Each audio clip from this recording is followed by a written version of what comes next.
You're listening to the European Parliamentary Research Service podcast on the digital single market. The EU single market is one of the greatest successes of European integration. But switch from the physical to the online and you'll see the picture is not quite the same. Fragmentation and barriers that do not exist in the physical single market are holding the EU back. So it's time to make the EU's single market fit for the digital age. Stay with us. Internet and digital technologies are transforming our world and our lives. Today we buy clothes and groceries online, we plan our holidays, and even fall in love online.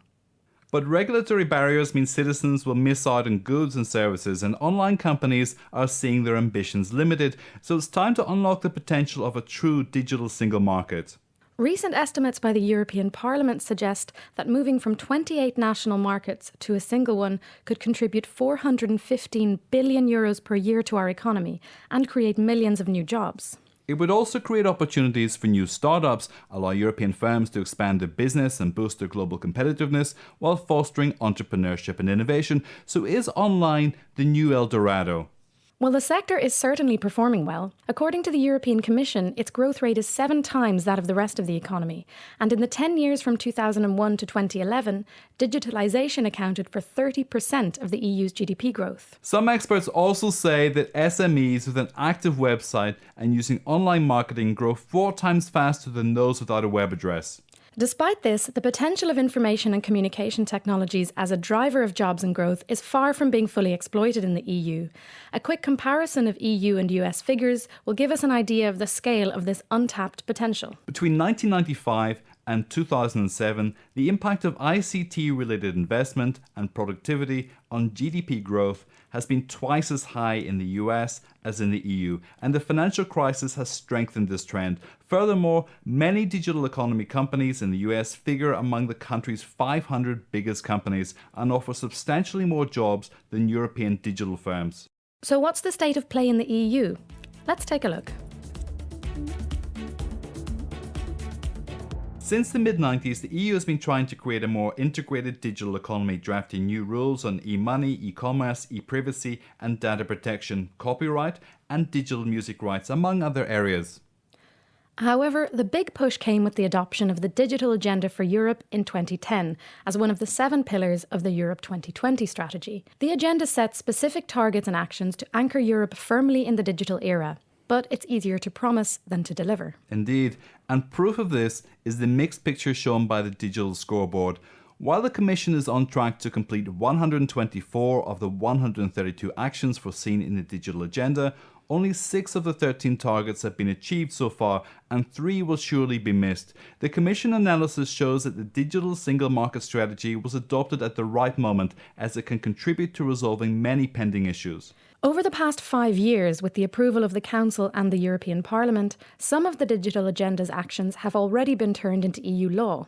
For example, on reducing the cost of broadband networks, copyright, e-procurement, roaming charges, enhancing trust in e-transactions, online dispute resolution, and consumer rights. But problems persist, such as fragmented telecoms markets, different regulations for electronic communications and contract rules, impaired cross-border transferability of online content and audiovisual products due to national licensing agreements, different levels of consumer protection, or different VAT regimes.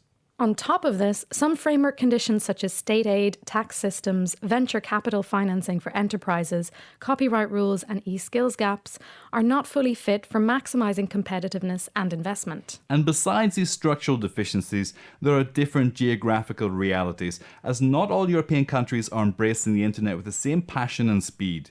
In general, the Northern European countries had a better starting position and are leading the digital race, while Eastern European countries, with the exception of the Baltics, and Southern countries are lagging behind. This digital divide also shows often between urban and rural areas. So what does the European Parliament have to say about all this? We'll tell you right now.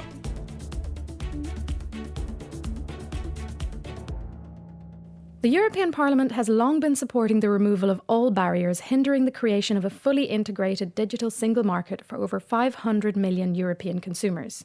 As co-legislator, it is currently busy with a number of important proposals concerning the digital single market, such as data protection rules and cybersecurity.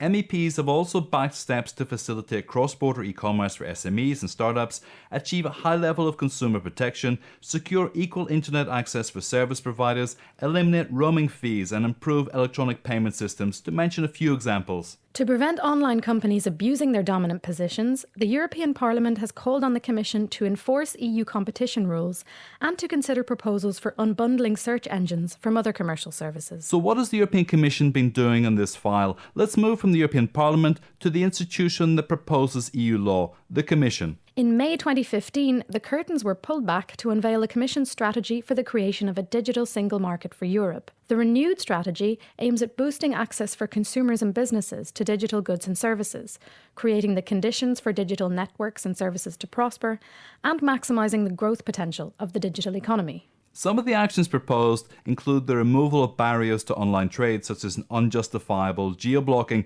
stepped-up enforcement of consumer protection laws, and simplification of VAT regimes to facilitate e-commerce and invoicing.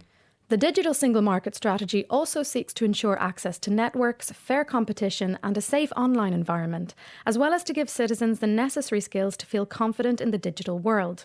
So how will we all benefit from this? According to the Commission, everyone stands to gain. Consumers, for example, will be better protected when shopping online and have greater access to content, goods and services from other EU countries. Moreover, with the reform of parcel delivery across the EU, online goods will be delivered at a lower cost.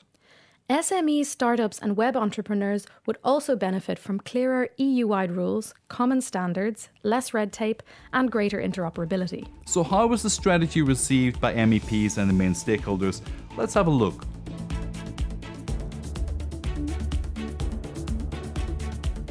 In a report adopted by the European Parliament on the Digital Single Market Strategy, MEPs welcomed the strategy and called for its swift implementation.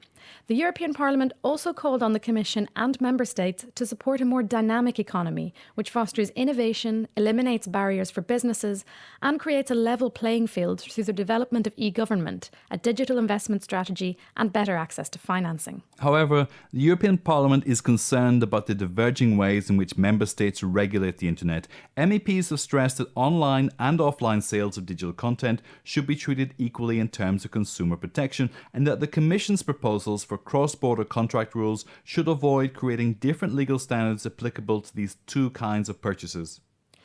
MEPs also want to end unjustifiable geo-blocking practices and welcome the proposal to strengthen portability and interoperability of online content and services. To increase competition and consumer choice, the European Parliament's report also urges the Commission and Member States to support the development of the sharing economy based on the sharing rather than the owning of goods and services. How are the stakeholders reacting to this new digital single market strategy?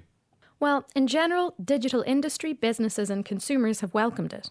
The main buts are that it needs more clarity and that it doesn't sufficiently clear the way to a fully integrated digital single market in Europe. The Committee of the Regions underlined the need to ensure broadband access and services in all regions and cities, and also a geographical balance when allocating funds. On the industry side, Digital Europe, which represents the digital technology industry in Europe, supported modernising copyright law, reducing VAT costs in cross-border trade, and the application of competition rules to internet platforms. Some of these points were also shared by E-commerce Europe. To Cable Europe, representing broadband cable TV operators and national cable associations, the real challenge will be creating a legal framework to support the portability of content whilst ensuring the creative industry's revenues. Consumer and business organisations generally welcomed the Commission's plans, but experts are more wary and foresee a bumpy road for the new strategy, with difficult negotiations in the Council and strong pressure from powerful telecoms and internet firms to content providers, privacy campaigners and artists' lobbies. So let's see how the new strategy moves from the paper to the real digital world. We'll be keeping a close eye on it. You are listening to the European Parliamentary Research Service podcasts.